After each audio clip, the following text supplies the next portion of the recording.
Oh. C'est Few, Molotov, comment on peut te présenter aujourd'hui? Bah, Youssef, hein. Ce sera largement suffisant. Ça fait combien de temps que t'as pas fait d'interview? Ça fait...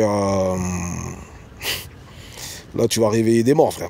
Ça doit faire à peu près 7 ans, 6 ans. Même aujourd'hui, d'être là, de faire l'interview dans mon quartier, c'est une vraie symbolique. C'est ton grand retour. Ça fait 8 ans que t'avais pas sorti de... Ouais, mon dernier album, il était sorti en 2011. Ça faisait un bon petit moment que j'étais pas réapparu. Qu'est-ce qui s'est passé pendant ces 8, 9 ans?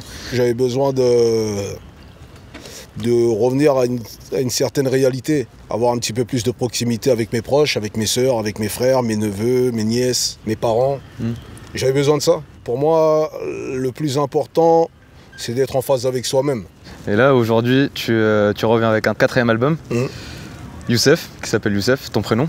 À quel moment tu t'es dit, ok, bon, je vais me remettre dans la musique et je vais revenir avec un album? Il y a 2 ans, j'ai commencé à écrire des textes. Il fallait que je recommence tout, en fait. Parce que j'avais plus la même structure, j'avais plus la même racine en fait. Tu repartais un peu à zéro là? Je repartais à zéro. Oh, un lion n'est roi que lorsqu'il respecte sa lionne. Tu pigeonnes celle qui te pigeonne, t'hospitalise la daronne. Toi, ton histoire, j'ai l'impression que ça a toujours été d'affronter certaines galères, mais de toujours savoir rebondir. Il faut rappeler que t'as été footballeur de haut niveau, que t'as été repéré par Arsenal, que t'as eu une blessure. Après, il y a eu le rap, où t'as réussi aussi dans le rap, où il y a eu une grosse pause ensuite. Là, tu reviens. Moi, je suis Highlander, frère. Ouais. Tu sais, moi, je pars toujours du principe où je me dis que aussi longue que soit la nuit, le jour finira toujours par se lever. Je dois tirer un enseignement de mes erreurs, en fait, tout le temps. C'est pas une tare, l'échec. Parce que l'échec, tu le connaîtras un jour ou l'autre, que tu le veuilles ou non, c'est comme la mort. C'est comme si tu disais, je traverse pas la route parce que je risque de me faire renverser par une bagnole. Bah, reste chez toi, mon ami. Qu'est-ce qui t'a donné aussi envie vraiment la motivation de revenir? On va dire que le rap, il a pris une tangente, en fait. Et dans cette tangente-là, il y avait peut-être un petit peu moins de structure. Un point de vue du fond. Pour moi, je suis comme un challenger un petit peu dans ce game, tu vois. Je me dis que ceux qui m'ont pas connu à une certaine époque vont me découvrir. Et en plus, ça va être une manière pour moi aussi d'essayer d'apporter ce que j'ai du mal à entendre, en fait. C'est avec toujours la même recette qui a fait ton rap, un rap qui dénonce. Et ça a été un petit peu mon leitmotiv pendant ma première partie de carrière où je disais des propos qui étaient souvent incompris. T'as vu un babtou, il y a un hagra qui va avec. T'as vu un babtou, il y a un hagra qui va avec. Au pointeur à Fleury, la route, solitaire, il va avec. Je parlais en fait des clichés à l'époque. Ouais. Tu vois, on est dans un quartier où souvent nous, on les grossit les clichés, nous, dans les quartiers. Et on grandit avec. Et moi, c'était plus pour le dire clairement, quoi. C'était une manière de les dire pour les casser. Pour dire qu'en fait, on grandit comme ça. On grandit avec ces choses-là dans l'esprit. Et ça a été instrumentalisé. Je suis arrivé avec un titre, tout de suite, les médias me sont tombés dessus.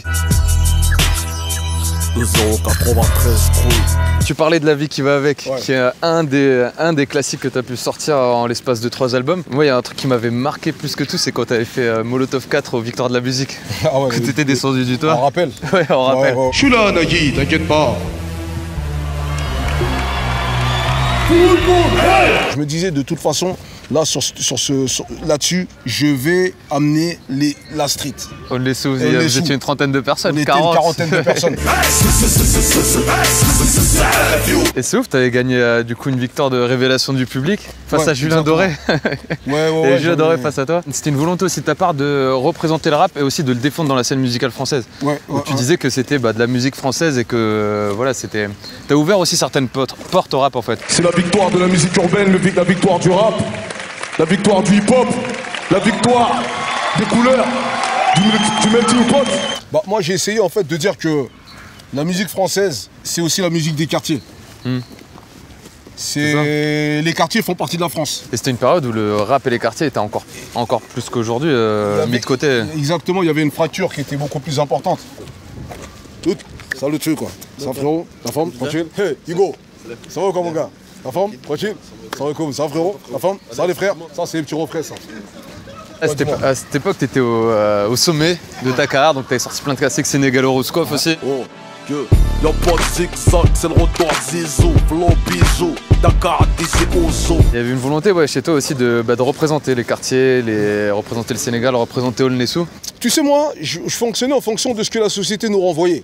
C'était une époque où on te rappelait énormément tes origines. On était au sortir du 11 septembre, donc c'était une période où il y avait énormément de tensions. Et cette connotation de vouloir s'identifier à ses origines, c'était pour moi quelque chose qui était important parce que C'était une manière de montrer que malgré qu'on est des fils d'eux, on peut aussi avoir une culture qui est française. Et montrer que ce bouillon de culture, tout ce mix, en fait, c'est une force. Yes. Ne prenez pas ça comme une faiblesse. Et à cette époque-là, Sénégalo-Rouskov, c'était ça aussi le concept. Donc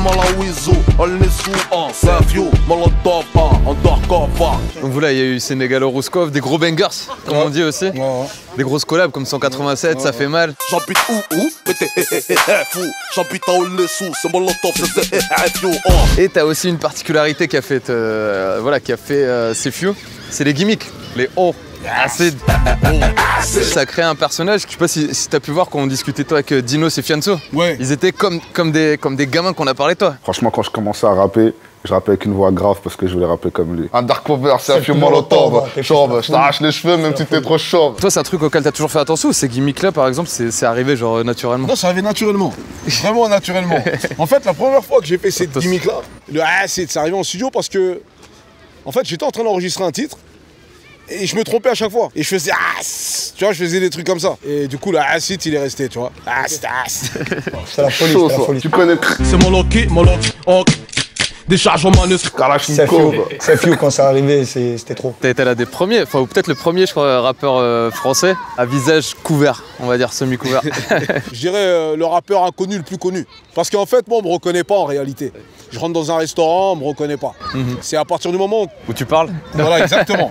C'est quand je commence à parler qu'on commence vraiment à m'identifier. Mais pour moi, c'était surtout un choix artistique de dire, pour démontrer qu'on n'était pas obligé en fait de se montrer pour être reconnu. Et ça t'a permis de plus mettre en avant ta voix aussi du coup. Et ce qui a fait Sefiu. En fait, ça m'a permis de faire plus entendre ma musique, ma revendication, mes textes, mon style, et de moins se concentrer sur mon image. Je voulais conclure avec quelques-unes de tes phrases mythiques. Par exemple, danse comme un cheval, qui m'a traumatisé. T'imagines plein de trucs dans ta tête, du coup tu vas... Mais en fait, un cheval, ça danse pas.